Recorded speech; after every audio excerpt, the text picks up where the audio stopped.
आइए देखते हैं प्रस्तुत काव्यांश पर कुछ और बेहतरीन प्रश्न। तो प्रश्न है जिनके उत्तर हमें एक वाक्य में लिखने हैं। देखिए प्रश्न है, हमारे लिए सदैव देव कौन है? देव शब्द में सम्मान है, आदर है, इसलिए प्रश्न में हैं पर अनुस्वार है, बिंदी है। यही उत्तर में भी हमें लिखते समय अपनानी है, यही उपयोग करना है। देखिए उत्तर सामने है आपके, लेकिन ज्यों का त्यों न लिखकर प्रश्न के अनुरूप लिखना है। तो हम लिखेंगे अतिथि हमारे लिए सदैव देव हैं। अतिथि अ उपसर्ग हैं, मूल शब्द हैं तिथि, और तिथि की स्पेलिंग देखिए वर्तनी, त ह्रस्व ई की मात्रा, त के बाद थ, उस पर भी ह्रस्व ई की मात्रा, पहली ई की मात्रा, छोटी ई की मात्रा। तिथि तारीख, दिनांक, अ उपसर्ग, इसका मतलब होता है नहीं। तो जिनके आने की तिथि तय न हो उन्हें अतिथि कहते हैं, मेहमान कहते हैं। भारतीय संस्कृति में माँ, पिता, आचार्य, गुरु, इन्हें भगवान कहा गया है। इसी तरह मेहमान को भी भगवान कहा गया है। मातृदेवो भव, पितृदेवो भव, आचार्य देवो भव, अतिथि देवो भव। इसी विचार से प्रेरित होकर, इसी संस्कार से प्रभावित होकर कवि राज शब्द ऋषि जयशंकर प्रसाद जी कहते हैं, अतिथि हमारे लिए सदैव हमेशा देव हैं, और हैं पर हमें अनुस्वार का प्रयोग करना है। बढ़ते हैं अगले प्रश्न की तरफ। भारतवासी किनकी संतान है? उत्तर भारतवासी आर्यों की संतान है। अगले प्रश्न की तरफ हम बढ़ें तो हम पाएंगे शब्द संपदा के अंतर्गत विलोम शब्द हमें लिखने हैं। पूत यानी पुत्र, बेटा, तो पूत शब्द का विलोम शब्द हुआ कपूत। क यानी बुरा, अयोग्य, नालायक, पुत्र, बेटा। शांति, अब याद रखिए हिंदी में शांति शब्द जब भी आप लिखें तो इसकी वर्तनी में आपको त पर ह्रस्व ई की मात्रा ही प्रयोग करनी होगी। हिंदी में शांति शब्द हमेशा पहली ई की मात्रा, अनजाने में बच्चे दूसरी ई की मात्रा लिख देते हैं। किसी अन्य भाषा में उसका प्रचलन हो सकता है, हिंदी में शांति, क्रांति, प्रकृति, स्थिति हमेशा त ह्रस्व ई की मात्रा, पहली ई।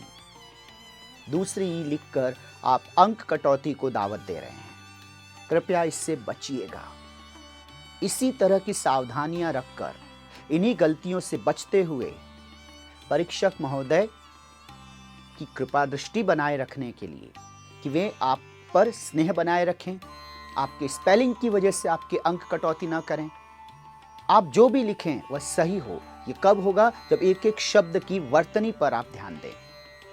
सावधानी रखिए कि यों लिखना नहीं है, ये लिखना है तो ये इसी तरह से लिखना है।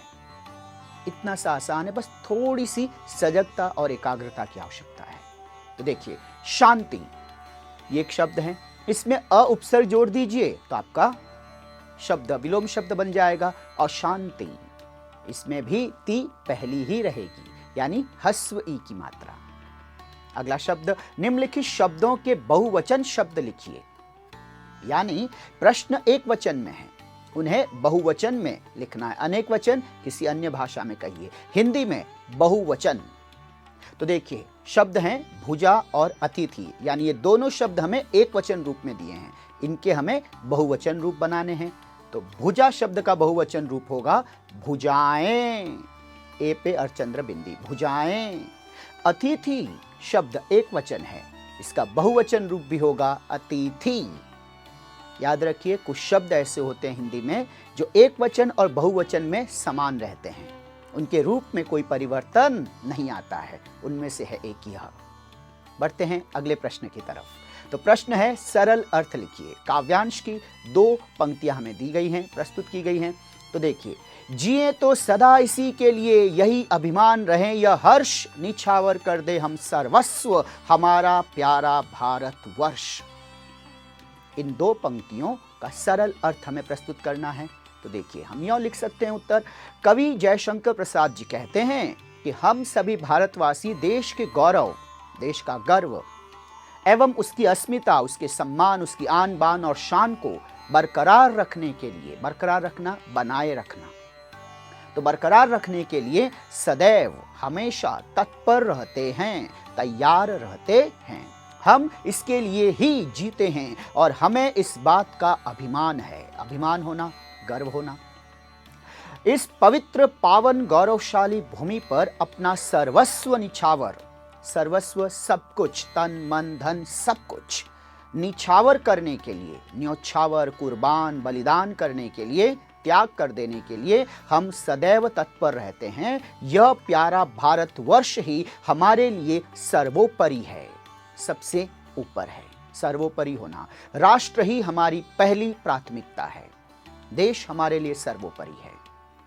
इस तरह से आप इस उत्तर को संपन्न कर सकते हैं, पूरा कर सकते हैं, अब पूर्णांक भी पा सकते हैं। बस अपेक्षा है कि आप थोड़ा सा अभ्यास करें, भाषा शैली और वर्तनी पर गौर करें, और मैं जानता हूं आप ऐसा अवश्य करेंगे और पूर्णांक और अच्छे अंक आप अवश्य पाएंगे। मिलते हैं किसी और भाग में, अगले भाग में।